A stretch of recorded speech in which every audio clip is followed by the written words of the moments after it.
Electronic and press media సోదరులకి నమస్కారం. కొన్ని రోజుల క్రితం మేము ఈ బుల్లెట్ ట్రైన్ గురించి డిస్కషన్ ఆల్ పార్టీ విషయం కూడా అందరినీ కూడా సమీకరించి ఇది మన జైరాబాద్కు రావాలని మేమందరం కూడా డిసిఎంఎస్ చైర్మన్ గారు ఇంకా పెద్దలతో అందరితో మన బీఆర్ఎస్ పార్టీ అదేవిధంగా ఇతర ఆల్ పార్టీస్ అఖిలపక్షంగా డిస్కషన్ చేయడం జరిగింది. మొట్టమొదట మాకున్న ఇన్ఫర్మేషన్ ప్రకారంగా మాకున్న ఇన్ఫర్మేషన్ ఇది అంతే. మొట్టమొదట జైరాబాద్ అలైన్మెంట్ హైదరాబాద్, సంగారెడ్డి, జైరాబాద్, కల్బుర్గా, సోలాపూర్, పూణే, ముంబై అని వచ్చింది. తర్వాత మరి కొన్ని రోజుల తర్వాత మన కొత్తగా ఇప్పుడున్న మరి ఇన్ఫర్మేషన్ అంటే వికారాబాద్ అలైన్మెంట్ హైదరాబాద్, వికారాబాద్, తాండూరు, బుర్గి, కల్బుర్గి, సోలాపూర్ అది అట్లా మరి మేము గౌరవ రైల్వే మినిస్టర్ కానీ గౌరవనీయులు ప్రస్తుత ప్రధానమంత్రి గారికి మా యొక్క విన్నపం, ఏదైతే మీరు మొన్ననే ఒక నెల క్రితమో 2 రోజుల క్రితమో నీమ్స్ గురించి మీరు 2300 కోట్లు కూడా కేటాయించడం నీమ్స్ గురించి మా దగ్గర ఇంచుమించు 5000 పైన రైతులు ఈ నీమ్స్కి అయితే వారి యొక్క భూమిని నీమ్స్ గురించి వాళ్ళు మరి ఇవ్వడంలో ఈ స్మార్ట్ సిటీ అని అదేవిధంగా రాబో దినాలలో ఇది పూనా టైపు కాబోతుందని మరి చెప్పడం, అన్ని మేజర్ కంపెనీలు ఏదైతే మ్యానుఫ్యాక్చరింగ్ కంపెనీస్ వస్తాయని మరి 4-5 లక్షల మంది ఎంప్లాయ్మెంటు వస్తుందని చెప్పడంతో మా యొక్క రిక్వెస్ట్ ఏంటంటే ఏదైతే మీరు ప్రపోజల్స్ ఎక్కడైతే మరి వికారాబాద్ అంటున్నారో దానికి బదులు నేమ్స్ డెవలప్మెంట్ అవుతున్నది కాబట్టి మీరు హైదరాబాద్, ముంబై నుంచి వయా జహీరాబాద్ ఇవ్వాల్సిందిగా మేము కేంద్ర ప్రభుత్వాన్ని కోరుతూ మరి ఈ కార్యక్రమంలో మన పార్టీ తరఫు నుంచి కొంత ముఖ్య నాయకులని అదేవిధంగా అఖిలపక్షం నుంచి కూడా తీసుకొని ముఖ్యంగా మన పార్లమెంటు సభ్యులు గౌరవనీయులు బొద్దిరాజు రవిచంద్ర గారిని కలుపుకొని వారితో మరి ఒక రిక్వెస్ట్ చేయడం జరుగుతుంది.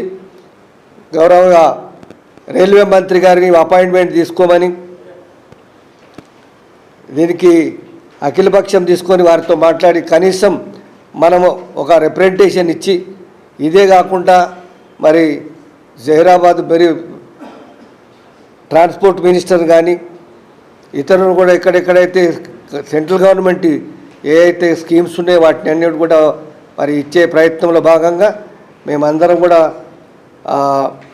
వెళ్ళాలని, కలిసికట్టుగా వెళ్ళి ఈ బుల్లెట్ ట్రైన్ని జహీరాబాద్ ద్వారా నడిపించాలని సంగారెడ్డి ఎమ్మెల్యే కావచ్చు, ఇతర మెదక్ జిల్లా ఎంపీలు కావచ్చు, వాళ్ళందరూ కూడా మరి గతంలో కూడా వాళ్ళని అందరూ కూడా సంప్రదించడం జరిగింది.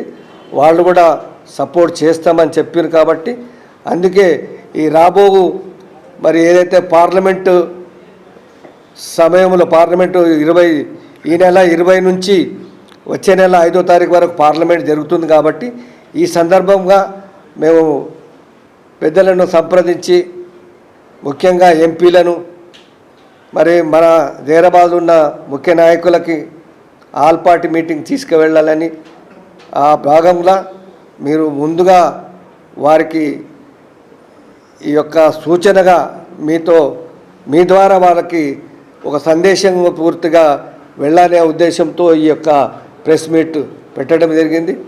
ఎందుకంటే ఈ నీమ్స్ అనేది కూడా చాలా పెద్ద ఎత్తున జహీరాబాద్కు రాబోతుంది.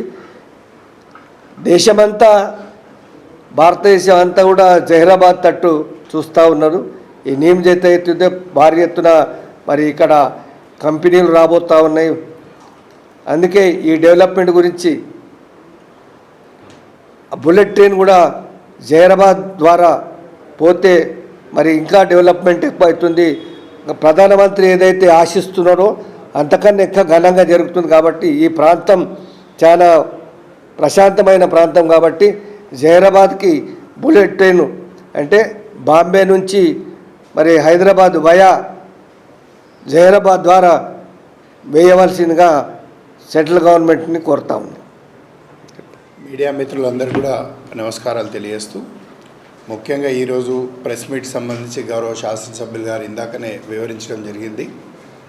మరి రేపు 20వ తారీఖు రేపటి నుండి నెక్స్ట్ మంత్ 5 వరకు టెంటేటివ్గా వర్షాకాల పార్లమెంట్ సమావేశాలు జరగబోతున్నాయి. కాబట్టి మరి గతంలో కూడా మేము సంప్రదించినప్పుడు గౌరవ పార్లమెంట్ సభ్యుల్ని మన యొక్క పార్లమెంట్ సభ్యులైనటువంటి సురేష్ కుమార్ షెట్కార్ గారిని, అదేవిధంగా మన మెదక్ పార్లమెంట్ సభ్యులు రఘునందన్ రావు గారిని, అదేవిధంగా పక్కన ఉన్నటువంటి బీదర్ శాసనసభ్యులైనటువంటి శైలేందర్ బెల్దాలే గారిని మేము గౌరవ శాసనసభ్యుల ద్వారా సంప్రదించినప్పుడు వారు కూడా చెప్పడం జరిగింది, పార్లమెంట్ బడ్జెట్ పార్లమెంట్ సమయంలో మరి అపాయింట్మెంట్ ఇప్పిస్తాం, మీరు కూడా రండి అని చెప్పడం జరిగింది.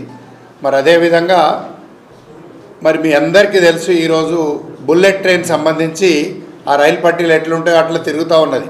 అంటే దాదాపుగా ఇది స్టార్టింగ్ నుండి ఇప్పటి వరకు ఒకరోజు జైరాబాద్ అని, ఒకరోజు వికారాబాద్ అని, ఒకరోజు కొడంగల్ అని, రోజుకొక కొత్త మలుపు తిరుగుతూ ఉంది. సహజంగా ఏంటంటే ఈ నేషనలైజ్ ప్రాజెక్ట్స్ ఏవైతే ఉంటాయో ఇవన్నీ కూడా ఇదే విధంగా మరి ఆచరణలో వచ్చేసరికి చాలా సమయం పడుతుంది. వన్స్ ఒకసారి డిపిఆర్ ఫైనల్ అయిపోయి టెండర్ ప్రక్రియ అయిపోయి టెండర్ అగ్రిమెంట్స్ అయ్యేంత వరకు కూడా వర్క్ ఎగ్జిక్యూషన్ వచ్చేంత వరకు కూడా మరి ఇదే విధంగా సమయం పడుతుంది. ఎందుకంటే మీకు ఎగ్జాంపుల్ తెలుసు, మన దగ్గర నిమ్స్ అనేది 2013లో లాస్ట్ క్యాబినెట్లో అనౌన్స్మెంట్ అయినటువంటి పరిస్థితి. ఆ రోజు కేవలం అనౌన్స్మెంట్ మాత్రమే అయింది. అనౌన్స్మెంట్ అయిపోయిన తర్వాత 2014 నుండి 23 వరకు గత ప్రభుత్వంలో ఏ విధంగా దాన్ని ముందుకు తీసుకెళ్ళడం జరిగింది, మళ్ళీ ఆ తర్వాత ఇప్పుడు వచ్చినటువంటి ప్రభుత్వం ఏ విధంగా తీసుకెళ్తుంది, ఇంకా ఈరోజు కూడా 13 ఏళ్ళు అయినప్పటికీ కూడా ఒక్క కంపెనీ దాఖలు కాలేదు. కానీ అవుతాయి డెఫినెట్గా, దట్స్ ఫ్యూచర్. ఎందుకంటే ఆ ఫ్యూచర్ విజన్ మీద ఒక్క రోజుతో పని అయ్యేది కాదు. బుల్లెట్ ట్రైన్ కూడా చాలా పెద్ద కార్యక్రమం కాబట్టి తప్పకుండా ఏంటంటే మనకు అయి తీరుతుంది, కానీ అది సమయం పడుతుంది. అది ఎట్లా అవుతుంది అనేది, ఎందుకంటే హైదరాబాద్ నుండి బెంగళూరు కానీ, హైదరాబాద్ నుండి ముంబై కానీ, హైదరాబాద్ నుండి చెన్నై కానీ, ఈ విధంగా బుల్లెట్ ట్రైన్స్ ప్రపోజల్ అన్నీ కూడా మనం చూస్తూనే ఉన్నాం. దాంట్లో ఫస్ట్ ప్రపోజల్ అంటే బెంగళూరు చెన్నై కంటే ముందున్నటువంటి ప్రపోజల్ ముంబై ప్రపోజలే. హైదరాబాద్ నుండి ముంబై ప్రపోజల్, అది కాస్త ముంబై పోయి పూణే వరకు అయింది. మళ్ళీ అదేవిధంగా పూణే నుండి హైదరాబాద్ వస్తున్న క్రమంలో కూడా రోజుకొక మలుపు తిరుగుతూ ఉన్నది. మీరందరూ చూస్తూ ఉన్నారు. ఇదే కాదు, అలైన్మెంట్లో చాలా చేంజెస్ ఉంటాయి. మీకు ఎగ్జాంపుల్ చెప్పాలంటే హైదరాబాద్ టు బెంగళూరు వెళ్తున్నటువంటి క్రమంలో మొదటి విడతగా జడ్చర్లో ఉండే, తర్వాత అది మొన్న చూస్తే శ్రీశైలం అని అంటారు. ఇట్లా చాలా ఉంటాయి. కాబట్టి దీన్ని డిపిఆర్లో మనము ఐక్యమత్యంగా పోరాడి సాధించుకోవాల్సినటువంటి అవసరం. ఈ జైరాబాద్ ప్రాంతము, జైరాబాద్ నియోజకవర్గమే కాకుండా ఈ చుట్టుముట్టు ఉన్నటువంటి ప్రజలందరినీ మమేకం చేసి, ఇక్కడున్న ప్రతి పౌరుణ్ణి కూడా ఇందులో ఇన్వాల్వ్మెంట్ చేసి, ఇక్కడ ఉన్నటువంటి పారిశ్రామికవేత్తలందరినీ కూడా లైక్ మహీంద్రా అండ్ మహీంద్రా కానీ, లేకపోతే రాక్పూల్ కానీ, లేకపోతే ఆల్ఫా కానీ, లేకపోతే ఇంకా ఉన్నటువంటి అల్లానా కానీ, ఇలాంటి కంపెనీలందరినీ కూడా వారితో కూడా సహకారం, వస్తున్నటువంటి హుండై కంపెనీ కానీ, వస్తున్నటువంటి డిఫెన్స్ యూనిట్ వెమ్టెక్, వీరందరినీ కూడా సంప్రదిస్తాం. దఫాలుగా సంప్రదించడం జరుగుతుంది. ఎందుకంటే ఒక్కటే రోజు అందరికీ చేస్తే రానటువంటి పని. అందరి సహకారం తీసుకొని, ఎవరితోటి వీలైతే వాళ్ళతోటి సహకారం తీసుకొని కేంద్ర ప్రభుత్వం మీద ఒత్తిడి తీసుకొచ్చి ఇక్కడ రావాల్సినటువంటి ఆవశ్యకత ఏముందని మనం తెలియజేయాల్సిన అవసరం ఉంది.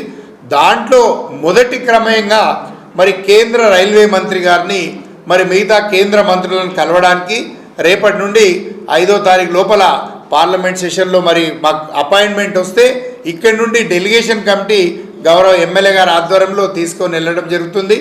లేదు అనుకుంటే వాళ్ళ అపాయింట్మెంట్ ఒకవేళ రండి అంటే టెంటేటివ్గా 10 మందా 20 మందా మరి ఇక్కడ నుండి వెళ్ళి రిప్రజెంటేషన్ చేసి, ఎవరెవరికైతే రిప్రజెంటేషన్ చేసి, ఎందుకంటే మొదటి వ్యక్తిగా వారికి చెప్పడం, వారికి అసలు జైరాబాద్కు ఎందుకు కావాలి, బుల్లెట్ ట్రైన్. జహీరాబాద్లో మరి ఎందుకు ఈ అవసరం ఉందని, దీని ఆవశ్యకత గురించి పూర్తిగా క్లుప్తంగా కేంద్ర రైల్వే మంత్రి గారికి వివరించాల్సినటువంటి ఆవశ్యకత ఉంది. ఎందుకంటే రేపు నిమ్స్లో సుమారుగా లక్షల కోట్ల పెట్టుబడి వస్తుంది, లక్షల ఎంప్లాయ్మెంట్ వస్తుంది. ఈరోజు భారతదేశంలో అత్యున్నతమైనటువంటి ఇంటర్నేషనల్ కార్గో హబ్ వచ్చేసి ముంబై ప్రాంతం. ముంబై నుండి మరి జహీరాబాద్లో ఇక్కడ ఉత్పత్తి అయినటువంటి ప్రొడక్ట్స్ అన్నీ వెళ్ళినటువంటి పరిస్థితి అయితే ఈ యొక్క భారతదేశ జీడిపి రేట్ కూడా పెరగడానికి అవకాశం ఉంది. దాంట్లో భాగంగా జహీరాబాద్ కూడా ప్రత్యేకమైనటువంటి స్థానం ఉంటుంది. జహీరాబాద్ నుండి మనం భారతదేశ జీడిపిని పెంచే క్రమంలో మనం ముందు వరుసలో ఉండడానికి అవకాశం ఉంటుంది. ఇవన్నీ లాజిస్టిక్ ఇప్పటికే ఆల్రెడీ డ్రై పోర్ట్ శాంక్షన్ ఉంది. అదేవిధంగా మరి మొన్న మేము బీదర్ వెళ్ళినప్పుడు కర్ణాటకకు సంబంధించిన శాసనసభ్యులు కూడా చెప్తూ ఉన్నారు, నిమ్స్ అయింది కాబట్టి నిమ్స్కు పక్కనే దగ్గరగా కర్ణాటక ప్రాంతంలో మరి ఇంకొక ఎయిర్పోర్ట్ కూడా నిర్మించాలని చెప్పేసి మేము నిర్ణయిస్తున్నాము. మా మంత్రి గారితో డిస్కస్ చేస్తున్నాం, మా రాష్ట్ర క్యాబినెట్లో కూడా పెట్టబోతున్నామని చెప్పారు. ఎందుకు ఇవన్నీ నిమ్స్ గురించే. మనం కూడా అడుగుతున్నది ఏంటంటే మన హక్కు. ఈరోజు 12,630 ఎకరాల పొలాన్ని, అంటే మనం పండించే మన కన్న తల్లి లాంటి భూమిని ఈరోజు మనం పరిశ్రమలకు ఇస్తున్నామంటే ఈ ప్రాంత అభివృద్ధి, ఈ ప్రాంత నిరుద్యోగులకు ఉద్యోగ అవకాశాలు వస్తాయి. ఈ ప్రాంతం నుండి ఉత్పత్తి అయినటువంటి ప్రొడక్ట్స్ అన్నీ భారతదేశమే కాదు ప్రపంచవ్యాప్తంగా కూడా ఈ జహీరాబాద్ యొక్క నాడి వినిపేయడానికి, మరి ప్రపంచంలో ఈ భారతదేశం యొక్క జీడిపి రేటు అభివృద్ధి చెందుతున్నప్పుడు జహీరాబాద్ నుండి కూడా మరి దాంట్లో వాటా ఉండాలనే ఉద్దేశంతో మరి ఈరోజు ఈ యొక్క ప్రాంత రైతులందరూ కూడా సహకరిస్తున్నటువంటి పరిస్థితి. ఇప్పటికే సుమారుగా 8,000 ఎకరాల పైన అక్వైర్ చేయడం జరిగింది. మరి ఇంకా మిగతాది కూడా చేస్తూ ఉన్నారు. మరి కంపెనీస్ కూడా అలాట్మెంట్ అయినాయి.